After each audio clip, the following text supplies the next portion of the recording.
On this episode of Recruiting Hell, the people who defend our country have systems to help them grow professionally when they're serving in the military. But many find a cold reception once their time of service draws to a close.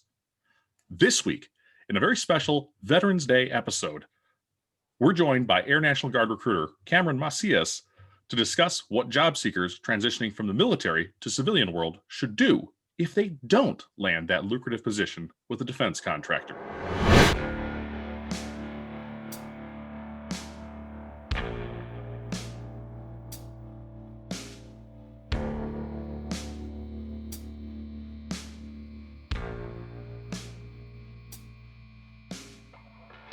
Hello, and welcome to Recruiting Hell. I'm your host, Robb Conlon. Here we are at episode 26, and this show is themed around one of the most important holidays out there, and that's Veterans Day. There are a ton of folks who have served our country and given of themselves, given years of their lives, parts of their bodies in some cases, to protect American life. And on most fronts, that's a pretty darn good thing. I've worked with scores of veterans over the years, and they are some of the most amazing people that I've ever met. And a few of them have even been guests on this show, which I'm very proud to say. Now, as a civilian, I have a very rudimentary understanding of how military work life and life in general functions at best. I've had a few friends explain it to me, but that's why we bring in experts to this show. So many times, very talented and quality people who have served our country exit the service and just simply don't know what to do with themselves once they leave the structure of the armed forces. It's a massive culture shock for them to not have that regimented structure anymore. And it definitely has a lot of parallels to losing a job when you're a civilian. So while this episode is dedicated to the brave folks who fight for us on all fronts, there's also an aspect of the home front here as well, for those of us who have chosen a different path in life. A big shout out goes to our listeners who found us via the U.S. Navy CTR community and first class mess group out there who are tuning in. Glad you folks are here. And today we'll be exploring the exit for military members and the strategies that they and their civilian counterparts can use to better their job hunt in a time of transition, whether it's a discharge from the service or a discharge from your civilian sector job. Before we jump in with our guest, a quick rundown of the things that you need to know to get the most out of this show. Number one, recruitinghell.com. It's our website, again, recruiting-hell.com, and it's your gateway to everything about job hunting. And stay tuned at the end of the show to hear about a special project that I had created just for you, the listener. Number two, Patreon partners, as always, thank you so much. It is so incredible to have you helping others and getting amazing benefits and sneak peeks into the show on our Patreon page.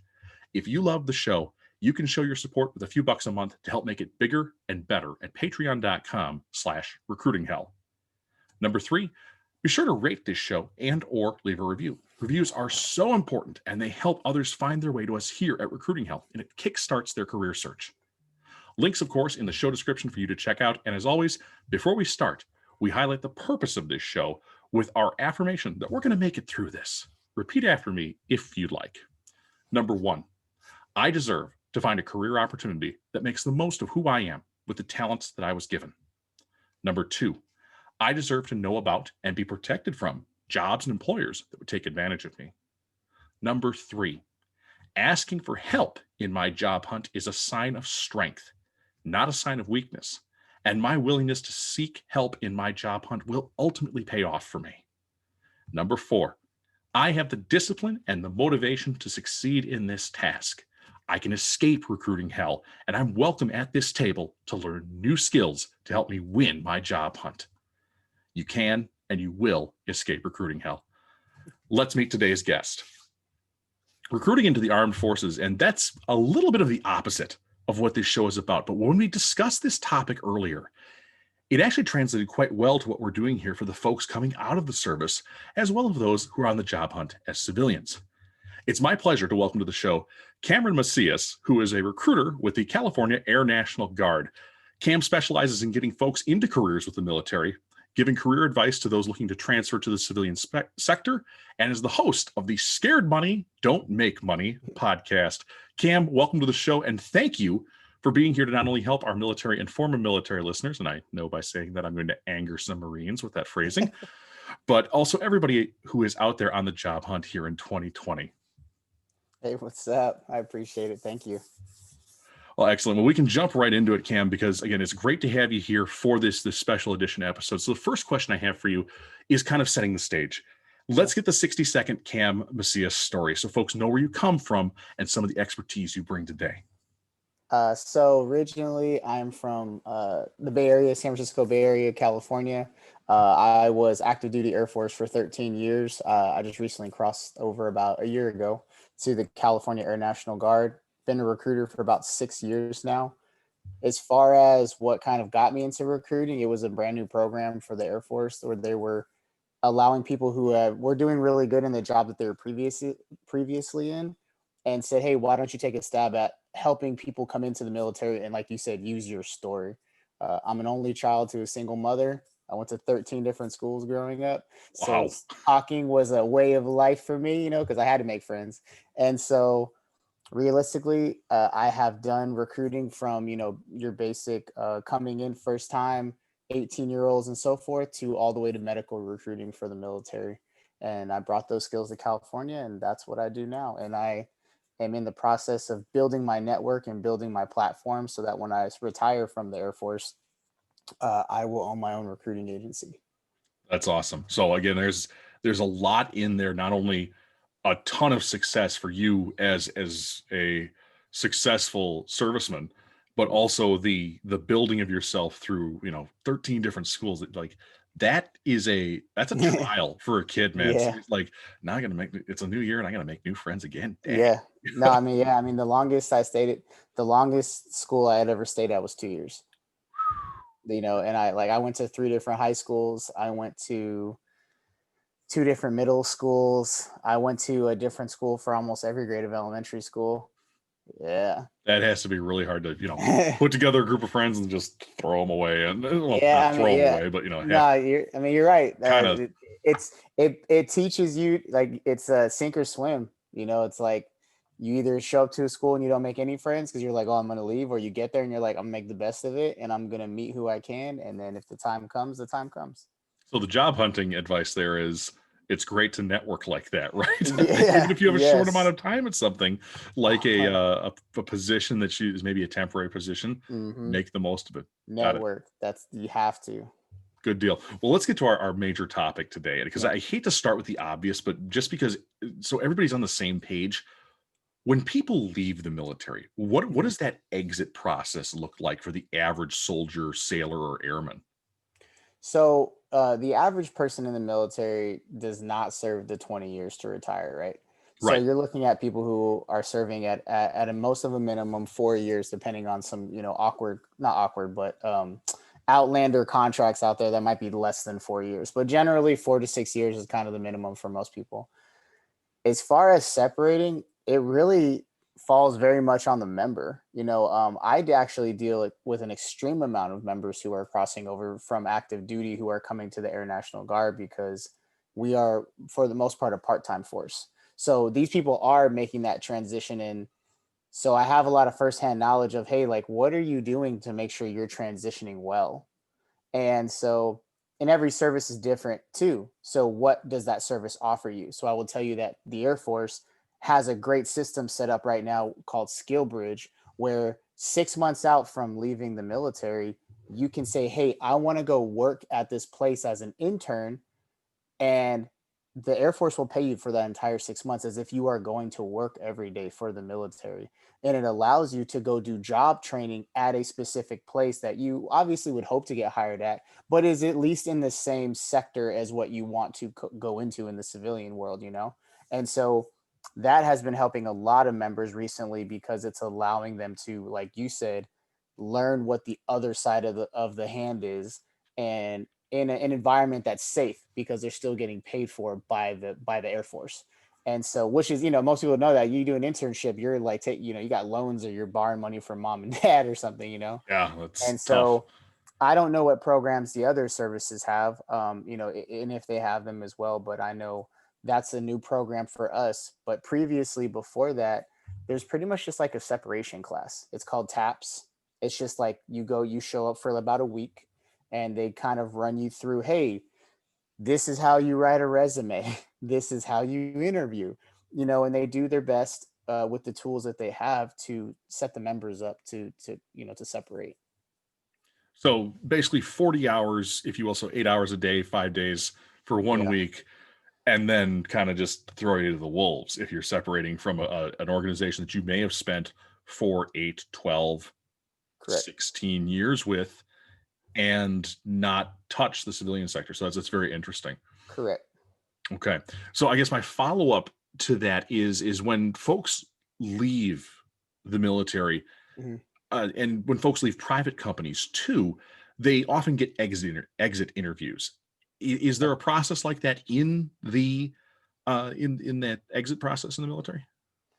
So, yes and no. Okay. It's a lot of things are very dependent on where you're at. So I will tell you that. So like for the Air National Guard, which I recruit for, we do have that. If someone is getting close to separating, we have kind of an interview process where we sit them down and we say, hey, how did you feel about your unit? How did you feel about your coworkers? Is there something that you think we could do better? Why do you want to leave? Why do you want to stay? Um, you know, as far as the Air Force is concerned, it's a little bit, or when I separated the Air Force, it was very more so informal. It was a conversation with like the squadron commander where she said, hey, Sergeant Macias, we do appreciate everything you've done. Um, I'm going to ask you a couple questions. Please give me honest feedback. And then I wish you the best. Okay. So So as there far is as sort of a tracking, I wouldn't say there's a whole lot of tracking to it. okay. So there is a maybe an individual command Correct. unit would say, hey, we would like feedback so we can be better leaders, things like that. Okay. Correct. Much like an individual company might, but a lot of companies, of course, just kind of throw people out the door too and fire them. Correct.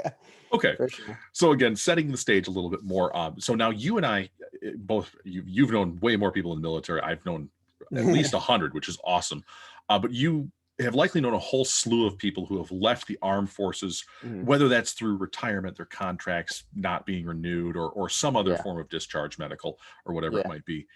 Where in your experience from talking to these people do most former military folks start their job search?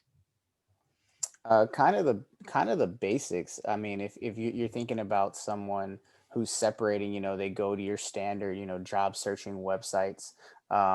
Some of them may follow the path of a lot of people that might be in that same career field. So, like I know you and I talked about, is like people who work with like this type of plane. Well, they're like, oh, I'm gonna get out and I'm gonna go work for Lockheed Martin because that's what like 95% of the Right. people They who build all work the on this planes. plane do. So that's another thing. So automatic. So what's their process? Their process is I automatically just go to the Lockheed Martin website and look for a aircraft maintenance job, and that aligns with the skills that I have from the military. As far as I think what you and I talk about when it comes to the job search, as far as the network and the LinkedIn piece, I think that is slowly coming to light to a lot of our military members as being a valued source as far as finding a job. Good to know. And I have some very specific questions about LinkedIn because I know you have a great presence Yeah. on that platform. And I think any service person or civilian should look at a profile like yours and be like, I got to be that. Yeah. because Yeah. Yeah. because I hate to use the slang, but your profile, it slaps, man. It's like Yeah. it's well put together. Yeah. It's formal, but it's also very like it's you. It's true to who you are, and you're not this buttoned up you know For sure. dress uniform kind of guy all the time. No. So we'll get to that in just a moment. The one thing that I wanted to touch on before is you mentioned in our pre-show that you're looking to, at some point when you get sick of being in the military, make the Yeah. shift to recruiting for the private sector. So you've Mhm. brought folks into the military and now they've done their time, and then they're looking to transition back to civilian life. That might not have been something that happened since they were 18 years old. Yeah. That all makes sense. Let's talk about the military member who's going to need to make the leap all by themselves, maybe not with your help.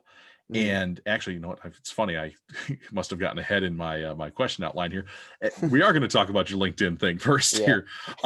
Let's talk about how they make that leap and how those tactics can benefit everyone. The first tactic I did want to talk about was LinkedIn, and you Yeah. mentioned to me in our pre-call that you've run across people who have no profile. They have no presence on the site.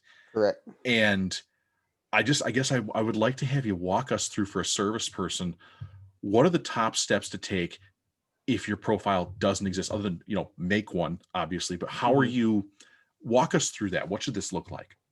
So I know, so recently I've been doing that a lot with a lot of my fellow recruiters. Because I'm a what's the, like, I'm gonna force you to be better. So like with a lot of my recruiters, I actually look them up, and if I see they don't have a LinkedIn, I text them and I say, hey, you're being trash. You need to do better. Like, Tough love. you need to set yourself up. I am more than willing to help you. Take a look at my profile. Take what you want. Take what you like. Don't take what you don't like.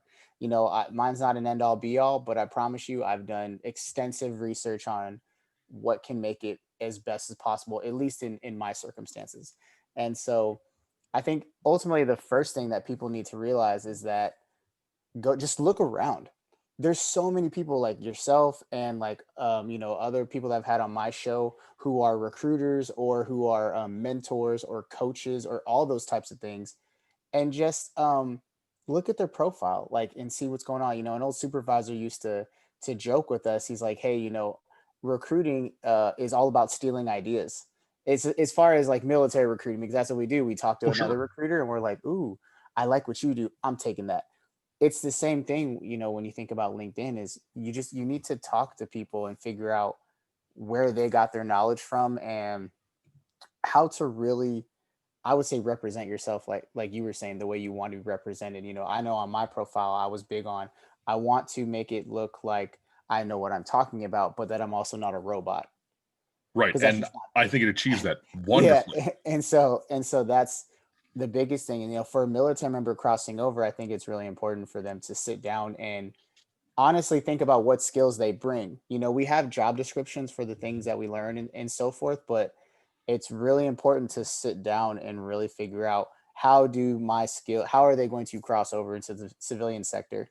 And when I say sit down and figure it out, I don't mean do it by yourself. Go look somebody up who had that same job and who already has a job, and then look at their profile and be like, okay, this is how they wrote it, and I like the way that sounds, and I think my future employers might like how that sounds. um, it's a lot of do over. I mean, I've written things and then a week later I've changed it.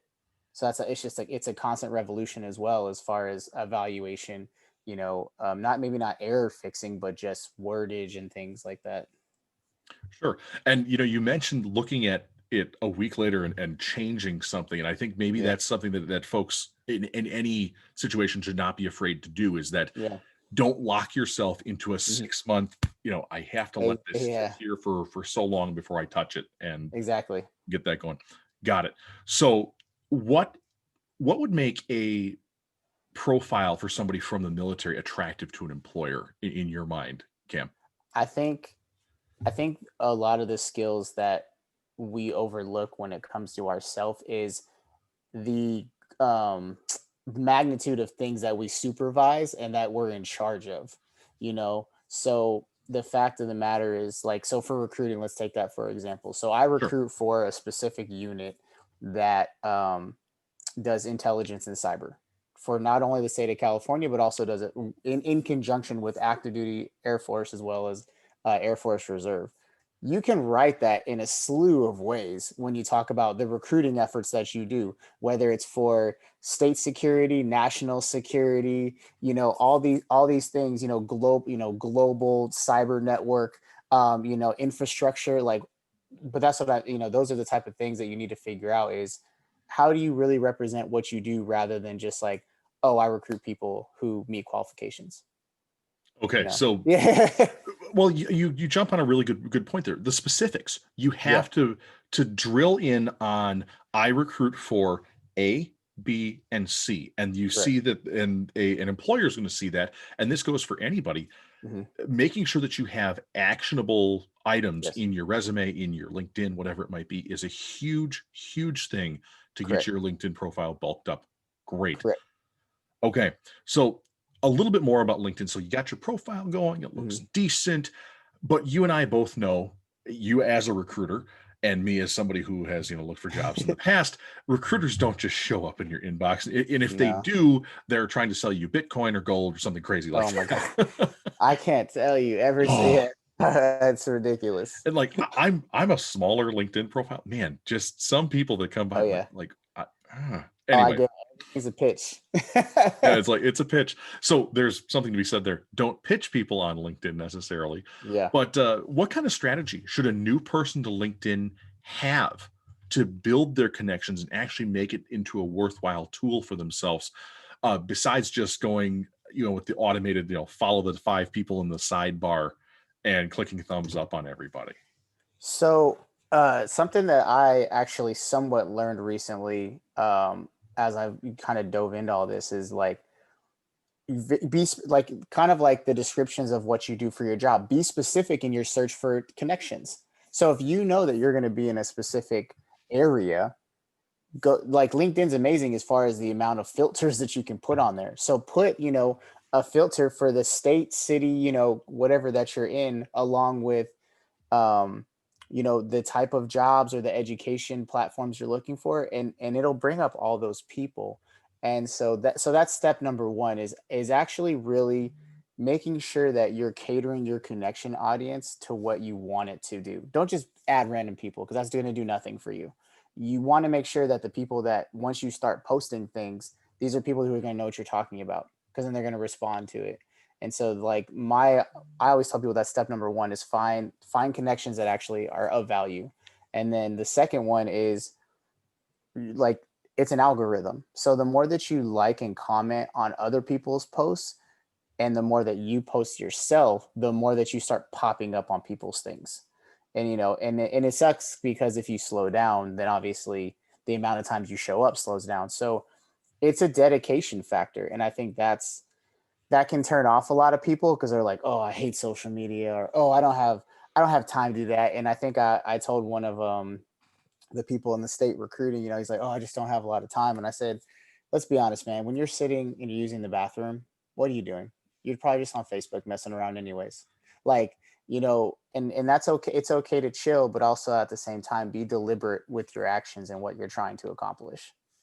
Right. And actually I'm so glad you mentioned kind of the repetition, if you will, there, Cam, because there's a strategy. I'm sure you're familiar with Gary Vaynerchuk. Uh, Yeah. yeah, I love Gary V. But I liked Gary V before he was cool, and I've said that before on this show. Yeah, yeah. I had a guy on my podcast, Adam Posner, who Oh he yeah, was fired. He got yeah, you know him. He I got was I, fired I by know Gary that name. Vee. Yep. Yeah, Yeah. So and again, that electrifying energy. That Gary had a strategy, and I think it's important to share this with the folks here. He calls it the 50-cent strategy. Mhm. And that's not after the rapper or anything like that. Yeah. It's giving your 2 cents on 25 things a day on LinkedIn. And Oh, I've actually tried this, and it was how mhm. I initially kind of built some of my connections that actually I believe led me in your direction, which was outstanding. uh 25 meaningful things, and they could be comments, or they could be, you could Yeah, throw some likes in there, things like that, but 25 meaningful actions on your LinkedIn profile every day, 50 cents worth of effort, and it doesn't yeah. take long. It's a It do- 20-minute process. it doesn't. Yeah, it doesn't take long at all. So I think for anybody there, military, whatever it might be, learn to do that 50-cent process. Got it. Yeah, and I catch myself, and I think it's really kind of just being aware of your actions. I mean, I catch myself messing around on Facebook or Instagram or whatever, and I think about that. I'm like, I haven't posted anything to LinkedIn today, or I haven't Yeah. commented or liked anybody's thing. Like, get on Facebook and like, get on LinkedIn. So it's about, you know, it's not going to be easy. Transitioning from job, even in the civilian sector, transitioning from job to job is already hard enough, but transitioning from military to a civilian job can be easier or it can be way harder. It all just depends on how the employer values your experience. Because some employers don't want to hire us. I mean, let's be honest, and I but I can't in imagine why, like, seriously. yeah, and then and then coming around, and it's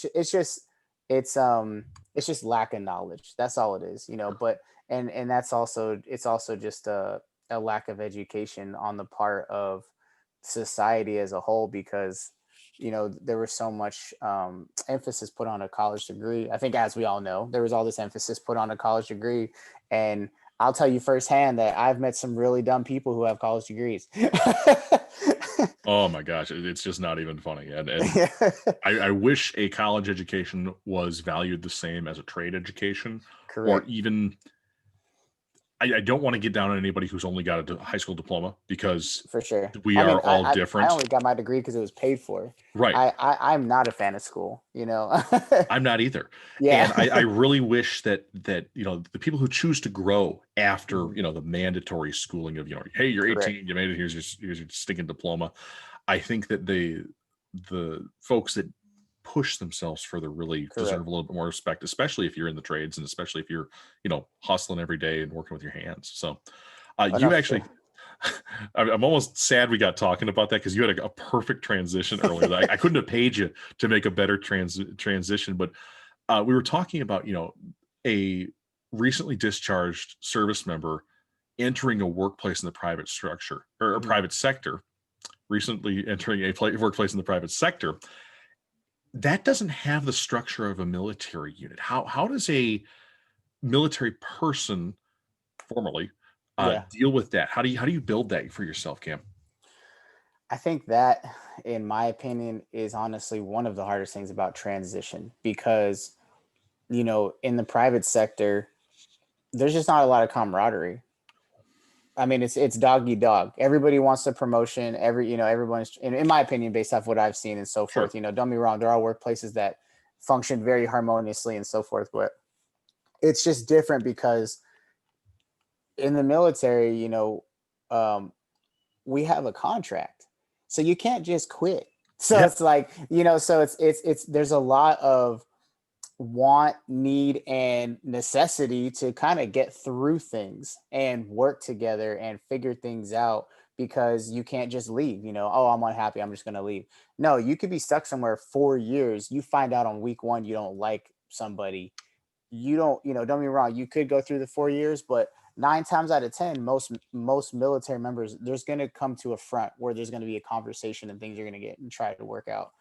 So when you're in the private sector, I feel like there's just a lot of barriers when it comes to that, and it can alienate people. And from what I've seen, and so I think every service member I've talked to who has separated the military and who wants to come back in via me, or who has retired, that's a big thing they've always brought up, is they're like, it's just a different environment, man. Like, like I don't really hang out with anybody from work. Like I don't like I have to, you got to be careful because you never know who wants the next promotion and things like that. And don't get me wrong, there are there's that in the military too, but the way that we're structured it is a lot more dependent on the individual than it is on the supervisors. So as long as you're doing your job for the most part and you study and things like that, you can for the most part get promoted. But as we know in the private sector, it's all slot based, right? Like it's like, Right. oh, there is only one manager, and and then only one person out of this office of 50 can be the manager. And so I think that is hard because we're also not used to that. We're like, oh man, like now, like we kind of have to, like we really have to compete. And as you know, there's healthy competition and bad competition. Right. And I think, in my opinion, I think a lot of private sector activities can promote kind of the bad competition, and I think it's getting better based off what I've seen, because I think a lot of people are realizing that is you need to kind of massage the workplace and make people need to work together, you need to talk and things like that. But I would say that, in my opinion, is kind of the hardest part, is really the camaraderie piece of it all. Yeah, and actually, I can speak to that a little bit as well. Having worked at an organization that employed, I mean, out of 200 people, it was probably a quarter veterans, which is crazy. Yeah, Uh, that I would always hear them talk about their they experiences they over. probably all got together. Oh Yeah, yeah, yeah. they were tight, even though they didn't serve in like the same units or stuff like Yep. that. They had that commonality, that common thread of, Correct. oh yeah, I was in the green zone with you in Iraq at Uh-huh. this time, and Yep. and there was also the willingness to just like, man, I would trade that for anything. Like I don't like RPGs whizzing by me, man. Like Yeah. like easy up on it. But that's Yeah. something that myself as a civilian I can never understand. So Yeah. I think for somebody who is seeking that structure, perhaps, and this kind of goes into my next one of my next questions here, is maybe finding a veteran owned company a strategy? Probably either veteran owned or at least find a place that might be, like you said, they have veterans working there. Because like, do you know who Tim Madden is? I know the name. Can't say I know him Okay, so he personally. was so I had him on my show. Mhm. Was a military, he was an army recruiter who then went private sector recruiter, who then now he owned his own recruiting company, to now he does mentorship and coaching for people who want to get raises and things like that for Sure. executive. And so um, that was one of the things that he brought up, is when he went to his first private sector recruiting position, he was the first veteran ever to work there. And he said half his time, and granted, this probably, I think he said like a decade ago or so forth, but he was saying a lot of his time was spent educating this owner on how hardworking veterans were and the things that they brought to the workplace, because he had his misconceptions and things like that, which we all know is okay, but there needs to be someone who's brave enough to educate somebody on these prejudices, not just for veterans but anything. And so he said a lot of his time was spent educating this manager, and then by the time he left, he had hired a whole bunch of veterans because he realized the value of what we have. And so I don't, at the same time, it's like, know what you're willing to work with. I think if you're someone who maybe you're not okay having those comfortable conversations and stuff like that, then yeah, finding a veteran owned company probably better for you, because it'll be a much easier transition. But I would hate for people to shy away from really great positions just because they don't normally hire veterans. And you Eh, never know, you could be the catalyst to that company hiring more veterans.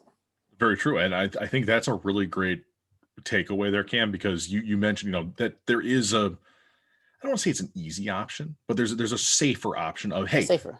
veteran owned business. Yeah, man, I'll fit right in. Yeah. It's just like a unit and things like that. And Yeah. that's Yeah. cool. That's But okay. And that's the yeah, problem. People, I think it's not, there's nothing wrong with that. not at Who doesn't all. want, was it smarter, not harder? That's what we always say. Yeah, I'm a exactly. harder person. So I'm like, I want to go for the one that doesn't have any veterans, and they're going to think I suck at first, and I'm just going to prove them wrong. And that's fair. And maybe for somebody who is feeling ambitious coming out of the Yeah. service, that's a route for them to be that sort of new type of employee there, and to become almost like a talent scout themselves Mhm. for an organization, and make it into a talent academy, as I once heard it called in Yeah. a past job, where they're known for having really great people on staff. Awesome. Okay. Okay. So looking at other things from transitioning out of the military, we talked a little bit about finding like a veteran owned company. What kind of things should a job seeker coming from the military look for when it comes to finding them a meaningful place of employment? What's gonna really tick the boxes? I'd say probably research. I mean, I think a lot of people, and I think in my opinion, based off what I've seen, is in the military, especially, a lot of times we're chasing I don't want to say chasing the money, but like, don't chase the money when you come out. Like you said, you want to, like, it's very easy to find a place that, like, yes, they're going to pay you all this money, but I tell everyone, it's like, really look at the quality of life, man. Like, if you're making, this place may pay you $130,000 a year, but if you're working 6 days a week, 12 hours a day, and you barely ever get to see your family, what's the point of that? Like, there was a major that used to work at one of my high schools in Louisiana, and he was a computer guy when he got out. And he's like, man, Verizon paid me $150,000 a year. I was making more money than I ever thought. He said, but Wow. guess what? I was also working more than I had done in 25 years in the Air Force. And so he left. He left Verizon, and he started working at a high school, um, as a ROTC instructor there. And I was like, looking back now, like, what's your advice? And he's like, just don't chase the money, dude. He's like, it's really easy to look at. He's like, find a job where it makes you comfortable, but you're still going to be able to, like, enjoy your life. That is probably one of the most poignant things I think you could have said to anybody coming out of the service, man. Seriously, because we've talked about the defense contractors, Boeing, Lockheed Martin, Yeah. I think Raytheon, is that one of them? Yeah. I think, Raytheon's a yeah. big one. Yeah. These are all positions that even I've looked at when hunting for Mhm. jobs, like, oh yeah, 120 a year, 170 Yep. a year. Like, dang man, like really Yeah. shelling out the money. But Yeah. I don't know what kind of skill set you need, but also Yeah. there's probably that, you're right, that pull on your private life that Yeah. really can crush you. All right. Now, speaking of defense contractors and things like that, I had a conversation with a buddy of mine who's listening to this show. He's also a instructor out at Top Gun, which is pretty darn Oh, yeah. cool, Yeah. which is Yeah. really cool. And this whole show was actually his idea. So big thank you to you, buddy, out there. He mentioned that companies are looking for security clearances. What do Correct. you know about that, Cam? So, in the military, every person in the military gets a secret security clearance, unless you're not a U.S. citizen, Okay. and they can't afford you a security clearance. Pause for 1 second. Yeah. For everybody who's a civilian here listening, Yeah. what does that mean? What's that? A secret security clearance. What does Oh, that give me so access to? so secret is um the kind of just the bare minimum normal clearance Okay. to work to work in most environments in the military. So that means you have access to um, information, documentation, things of that nature that could be damaging or put people at risk. But it's not to like a level that's like top secret. So everyone hears Okay. top secret, in the movies and so forth. Top secret is where you're actually dealing with stuff like, for the most part, you can't talk about it. Like, that's like you go home and your wife's like, "Oh, what'd you do today?" And you're like, "I mean, it was a good day. Me and Bob talked, but I can't tell you what I did necessarily." And so those are kind of your two basic levels. There's a couple other ones in between, but I'm not going to go into all that. That's fine. But in general, it costs money. That's why, to have a secret security clearance, it costs anywhere from $10,000 to $50,000 based off your background. Wow. And then for a top secret security clearance, it's anywhere from $50,000 to $100,000. And the reason why they cost so much is because they actually have to look in your background. They have to look up everything about you, FBI background check. Then they have to send somebody to go ask people questions about you to make sure you're not lying about anything. Like, they double check. So, that's man hours, that's salary pays, things like that. And so that's why these companies like hiring veterans who have these things already, because now they just save themselves $50 to $100,000 to not get somebody a security clearance. Okay. So if I went to a company like Boeing or something like that, and I needed a security clearance, Boeing would shoulder that expense of 50 grand to get to, uncover everything from my life as a civilian, make sure I'm not a security risk.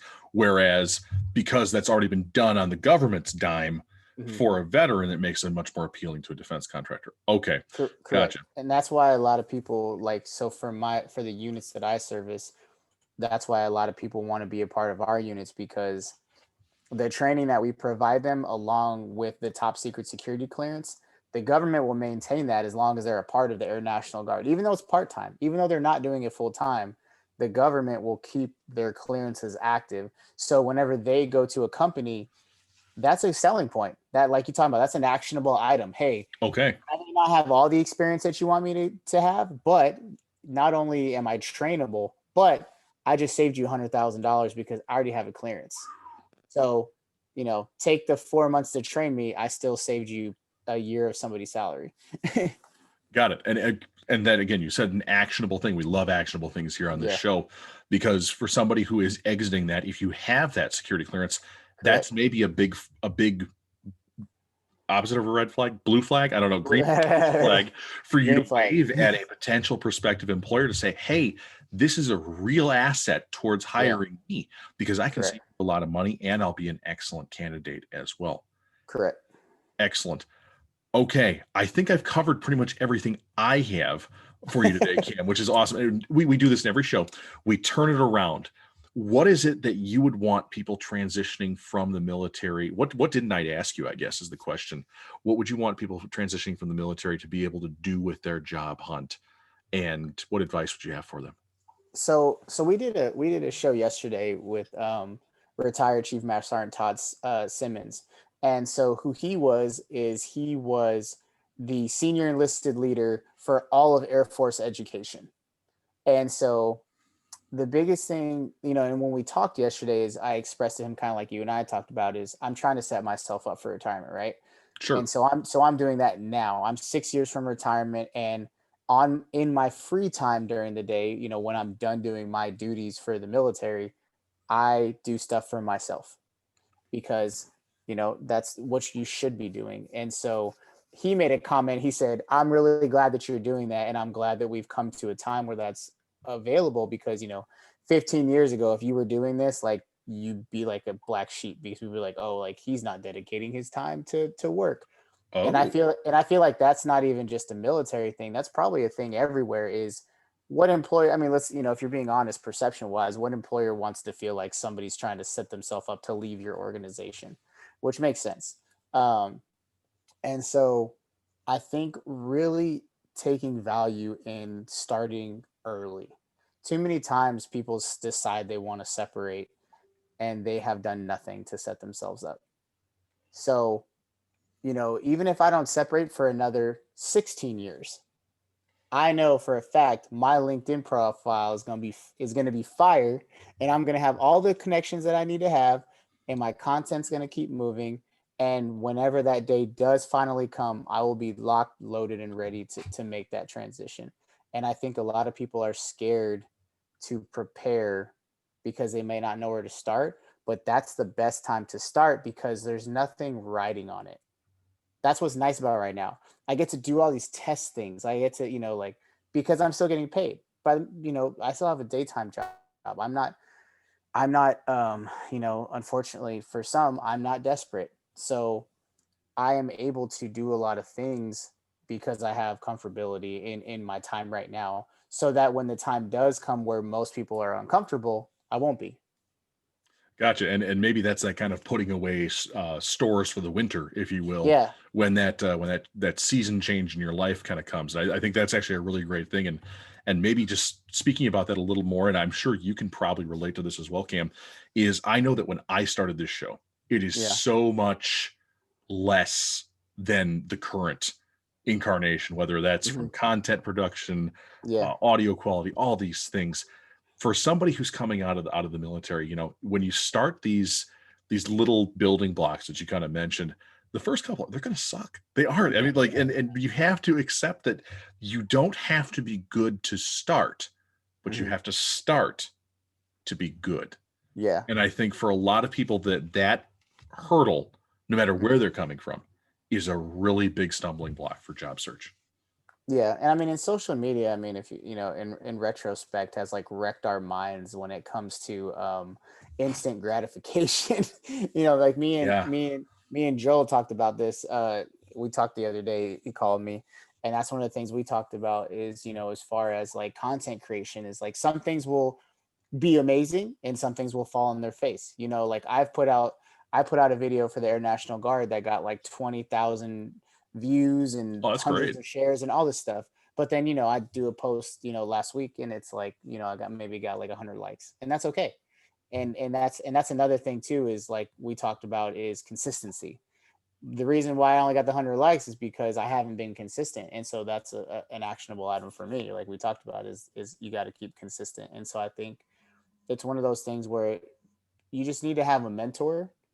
And I think a lot of people get afraid to say mentor because they feel like it has to be somebody who's like 20 years older than them and like has $1 million. And it's like, my best friend slash co-host of my show, who's a year older than I am, he is one of my biggest mentors when it comes to doing things in my life. And so it's like, find a mentor that can tell you to slow down or tell you, hey, it's going to be okay. Don't worry. Do this, stay consistent, and it will be okay. Excellent. And I think that actually dovetails really nicely. The episode before this was we had my sister on, who was a former Army National Guard Okay. soldier. I think she almost got to lieutenant at some point. But anyway, uh, she mentioned that finding that mentor is something that's Yeah. so important. And whether that's somebody who is, again, you said they don't have to be, some wise old sage or Yeah. anything like that. It's somebody Yeah. who you can just kind of have push you Yeah. through some of the And stuff, and maybe go an ahead. accountability partner. That's Yes. what Chief Simmons just says. He's like, he's like, I have an accountability partner, and that's what you have to have. Or accountability buddy. I think that's one of Oh, maybe accountability buddy. That's the one that I've always had dropped on me. But yeah, good deal. Well, Cam, that's all the time we have for today. Thank you again for swinging by and talking with us about this. I appreciate it. Oh, definitely. If folks were looking to find you and your show, where would they come across you? So we're on all platforms: YouTube, Spotify, Apple Podcasts, Google Podcasts. Scared Money Don't Make Money. That's our podcast. You can find us on Facebook by that name. Like I said, YouTube, Spotify, all that. And then and then Instagram, same thing. Right. And then of course I would hope that people would connect with you on LinkedIn as well. There's a lot of opportunities there, and I need to meet Roy. I do. I think I listen to you guys and actually do enjoy you come on our show. if the invitation shows up, I will gladly accept it, my friend. That's all good. I'd be happy to be on there. Yeah. Excellent. So we've got all the plugs. Anything else before I go to mine? No, by all means, I appreciate it, and hope you guys enjoy the episode. Definitely. And again, this is one that's been in planning. I say this all the time. This has been in planning literally for 6 months. And when is Veterans Day getting here? But no, for sure. Good deal. Well, again, thanks, Cam. I'm going to get us out of here. And for those of you still who are listening now, for more Recruiting Hell and other great information and the people that revolve around this show, please, by all means, head on over to recruiting-hell.com. Now, earlier in the show, I teased you that there was something I had made for you, and you are my wonderful listeners. Recently, I reached out to one of my friends, and she has a flair for graphic design. You might actually remember her. She was a guest on this show. It's the fabulous Sasha Kennedy, and I asked her to take all the notes, all the research that I'd assembled from everything for doing the show, and then condense it into this amazing guide to help you with your job hunt. And it's called 6 Strategies to End Your Job Hunt for Good. Inside of that thing, you're going to find topics that not only go hand in hand with these 26 episodes we've already recorded, but there's a couple extra things sprinkled in there as well that we haven't come across yet. Additionally, she actually went the extra mile for you and I, and she created a checklist to help you with your job hunt journey. So whether it's day 1 or day 101, you have the guidance and structure for your job hunt that you don't have to build. So I'd encourage you to dive into that. And it's available right now at recruitinghell.com, recruiting-hell.com/6strats, recruitinghell.com/6strats. I really do hope it's incredibly valuable to you and gives you a bunch of the tools to set up a great job hunt strategy. For more from the show, you can also find our blog, social media accounts, show notes, links to everything from our TeePublic page to our Patreon page at recruitinghell.com to help support this show and your job hunt. The casting call is still ongoing for Escapee Edition, Episode 3. If you've landed a new job and found the strategies from this show helpful, email the show at therecruitinghellpodcast@gmail.com. Share your story, and you know what? We might even put you in the hot seat like Cam is now, or like Tom, and our other guest from the Escapee Edition, Episode 2 is going to be in just a few weeks here. Recruiting Hell is a production of Westport Studios and is proudly made in Wisconsin. And finally, please rate our show on your favorite podcast app. If you have that feedback, send it along. This episode was made possible in part from one of our wonderful listeners, Amy, who gave us a few suggestions on some questions we should ask about LinkedIn. Thank you so much, Amy. And as always, thank you to Purple Planet for music, for our themes, and of course, you, the listener, for tuning in. I'm Robb Conlon, and until we meet again, keep moving forward with your self-betterment and your job hunt. It's a marathon, not a sprint, and Recruiting Hell will be here to help you keep pace.